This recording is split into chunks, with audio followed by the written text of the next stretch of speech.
سبيل الدموع سبيل مريح تنهدى يا شروع کرتی ہوں اللہ کے بابرکت نام سے جو بڑا مہربان اور نہایت رحم کرنے والا ہے۔ رب اشرح لی صدری ویسر لی امری واحلل عقدۃ من لسانی یفقہوا قولی۔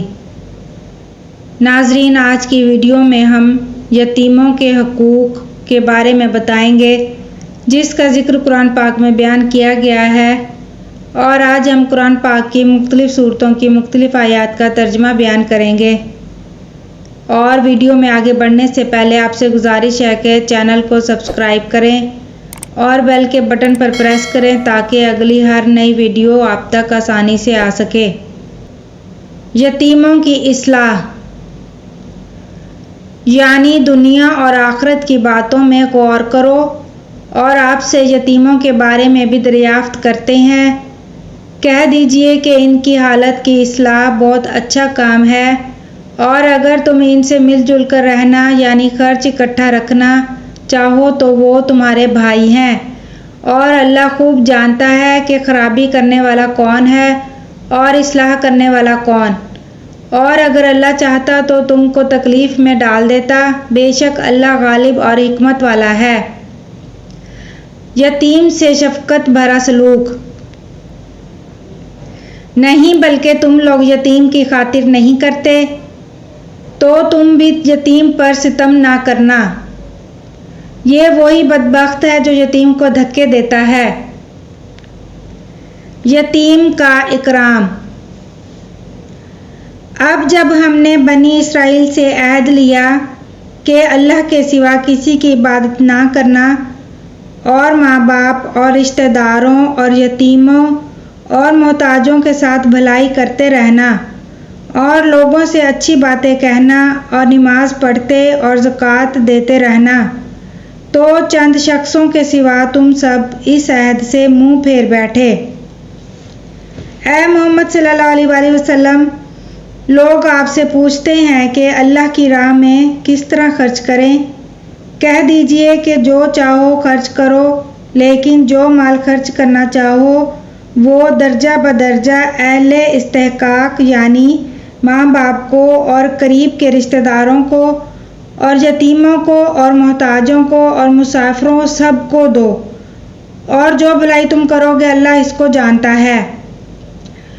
اور جب میراث کی تقسیم کے وقت غیر وارث رشتہ دار اور یتیم اور محتاج آ جائیں تو ان کو بھی اس میں سے کچھ تھوڑا بہت دے دیا کرو، اور ان کے ساتھ نرمی سے بولو۔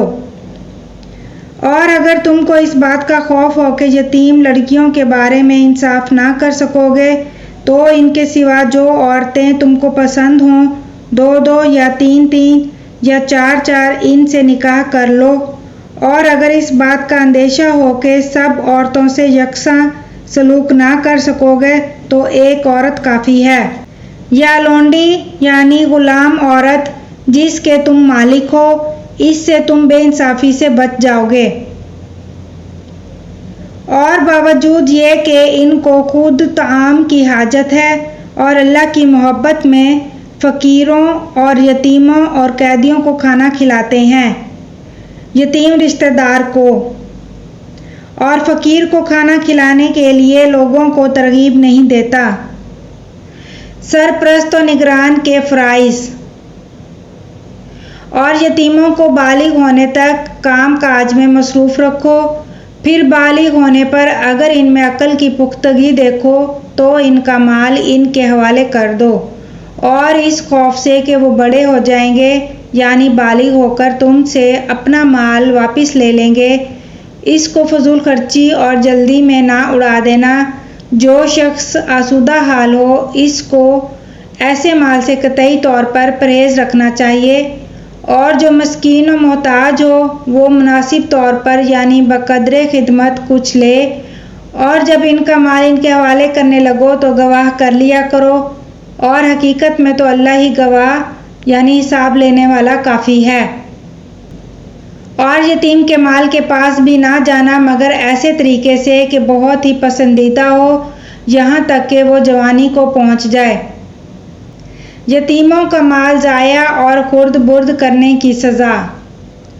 جو لوگ یتیموں کا مال ناجائز طور پر کھاتے ہیں وہ اپنے پیٹ میں آگ بھرتے ہیں اور دوزخ میں ڈالے جائیں گے۔ یتیموں کے عمدہ مال کو ناقص مال سے تبدیل نہ کرو اور نہ اپنے مال سے ملاؤ، اور یتیموں کا مال جو تمہاری تحویل میں ہو ان کے حوالے کر دو، اور ان کے پاکیزہ اور عمدہ مال کو اپنے ناقص اور برے مال سے نہ بدلو، اور نہ ان کا مال اپنے مال میں ملا کر کھاؤ کہ یہ بہت بڑا گناہ ہے۔ یتیم کا مالدار انسانوں کی جائیداد میں حق۔ اور ایسے لوگوں کو ڈرنا چاہیے جو ایسی حالت میں ہوں کہ اپنے بعد ننھے بچے چھوڑ جائیں اور ان کو ان کی نسبت خوف ہو کہ ان کے مرنے کے بعد ان بیچاروں کا کیا حال ہوگا۔ بس چاہیے کہ یہ لوگ اللہ سے ڈریں اور معقول بات کہیں۔ ناسمجھ لوگوں کے حقوق اور بے عقل لوگوں کو ان کا مال جسے اللہ نے تم لوگوں کے لیے گزرے اوقات کا سبب بنایا ہے مت دو۔ ہاں اس میں سے ان کو کھلاتے اور پہناتے رہو اور انہیں معقولیت سے نرم بات کہو۔ اللہ پاک سے دعا ہے کہ اللہ پاک قرآن پاک کے نور سے ہمارے دلوں ہمارے گھروں کو روشن کرے اور ہمیں اسے پڑھنے، اس کو سمجھنے اور اس پر عمل کرنے کی توفیق دے۔ آمین ثم آمین۔ جزاک اللہ خیر۔